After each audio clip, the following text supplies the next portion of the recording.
Hello students, पिछले video में हम कश्मीरी सेंट ललदेन के बारे में बात कर रहे थे, जिसे हम लल्लेश्वरी या लल के नाम से भी जानते हैं। जैसा कि मैंने बताया कि वह शिव की परम भक्त थीं और उनका जो चिंतन था और उनका जो कविताएं हैं वो सूफ़ी मिस्टिसिज्म यानी कि सूफ़ी रहस्यवाद से भरपूर थी और पूर्णतया जो वो बातें करती हैं वह रहस्यवादी श्रेणी में ही आती है।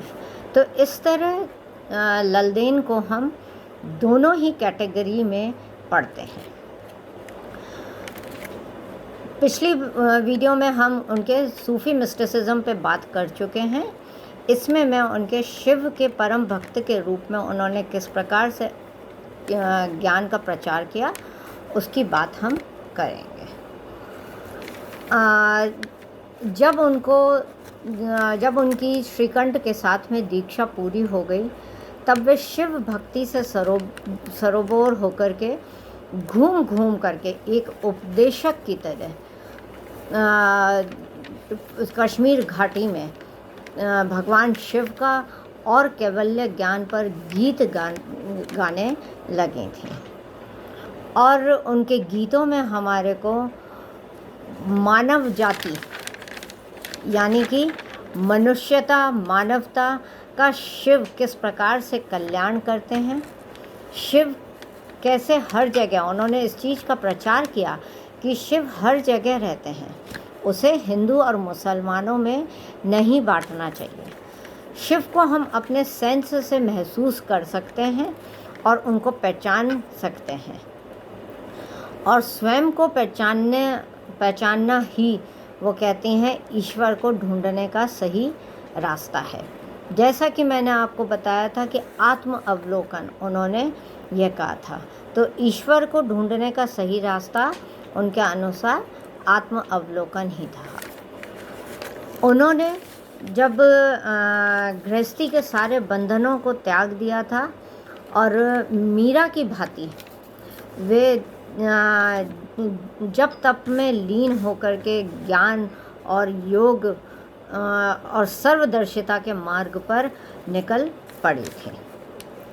अवधूत बनने के पश्चात उन्होंने, जब उनके पति भी उनसे मिलने के लिए आए और उनको घर ले जाने की उन्होंने याचना करी, तो वे उनको बोली कि ईश्वर के प्रकाश जैसा कोई प्रकाश नहीं, ईश्वर से तारतम्यता जैसा कोई तीर्थ नहीं, कोई रिश्तेदार या खुशी का कोई भी स्रोत नहीं है ईश्वर जैसे, यानी कि ईश्वर ही आपका रिश्तेदार है और ईश्वर ही आपके खुशी का स्रोत है।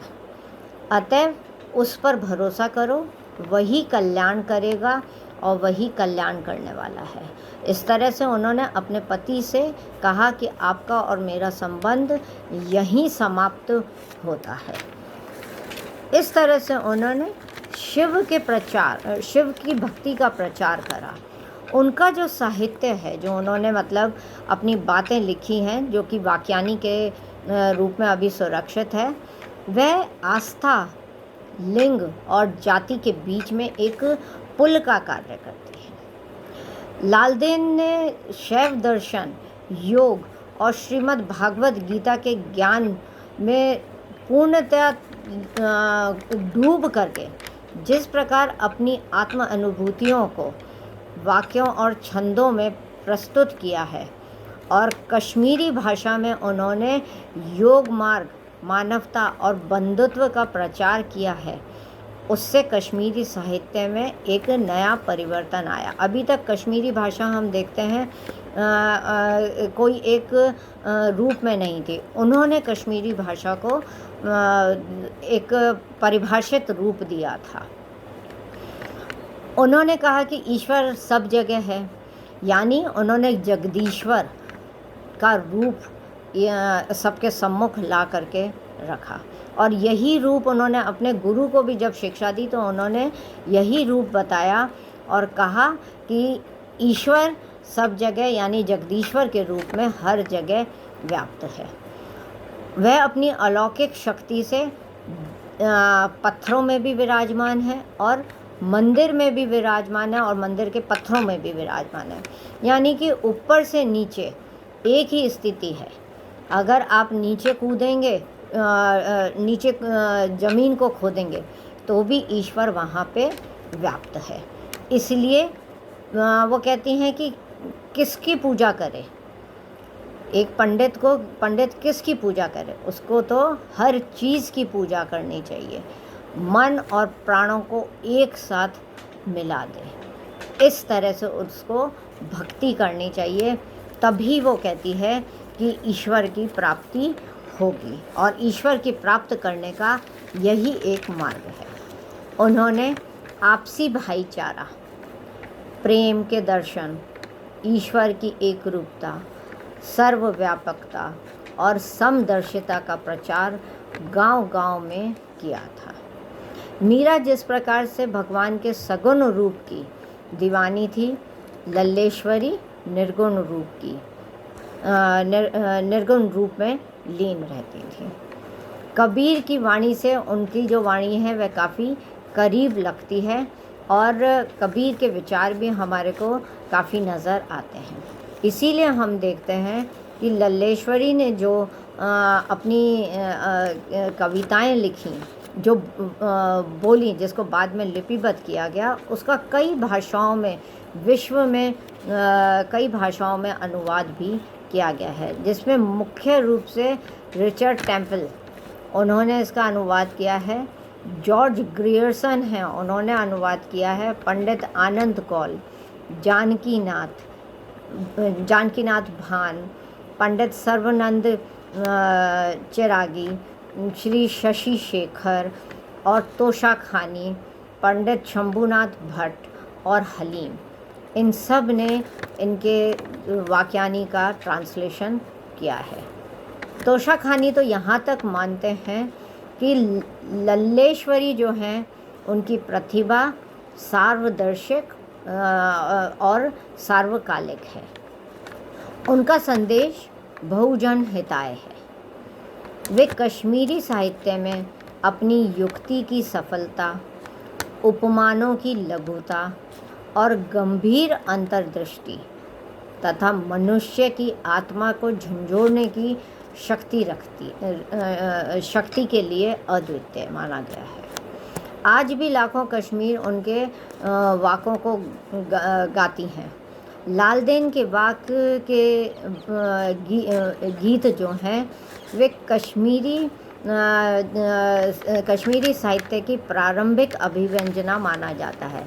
यानी कश्मीरी साहित्य, शायद यह कहा जाता है कि लालदेन के साथ ही उसका कश्मीरी साहित्य का प्रारंभ हुआ था और लालदेन के साहित्य ने ही आधुनिक कश्मीरी भाषा की भी नींव डाली। उस समय कश्मीर के लोग जो थे वे अलग अलग संप्रदायों को, जैसे कि बौद्ध, नाथ, नागिन और सूफी संत, सब में वे लोग आस्था रखते थे। तो लालदेन के जो वाक हैं जो उन्होंने लिखे, जो उन्होंने गाए हैं, हम देखते हैं कि इन सभी संप्रदायों की छाप लालदेन के वाक में हमारे को नज़र आती है।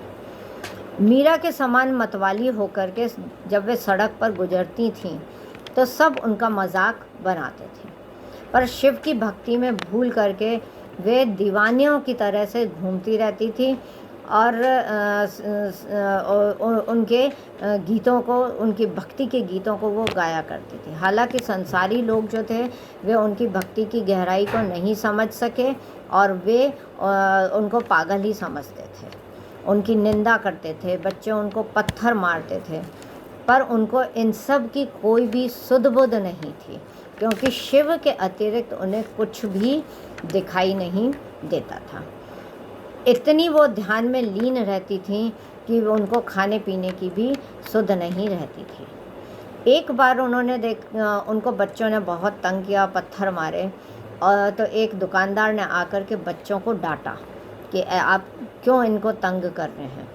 तो वो उसी दुकानदार के पास में गई और उससे एक कपड़ा मांगा।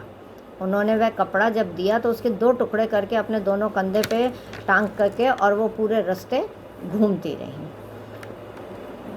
एक कपड़े को उन्होंने अच्छाई का प्रतीक माना, जहाँ लोग उनको प्रणाम करते थे वे उसमें गांठ लगा लेती थी, और एक कपड़े को उन्होंने गाली का प्रतीक माना और उस पर बुराई का मान करके वे उसको उस पर गांठ लगा लेती थी।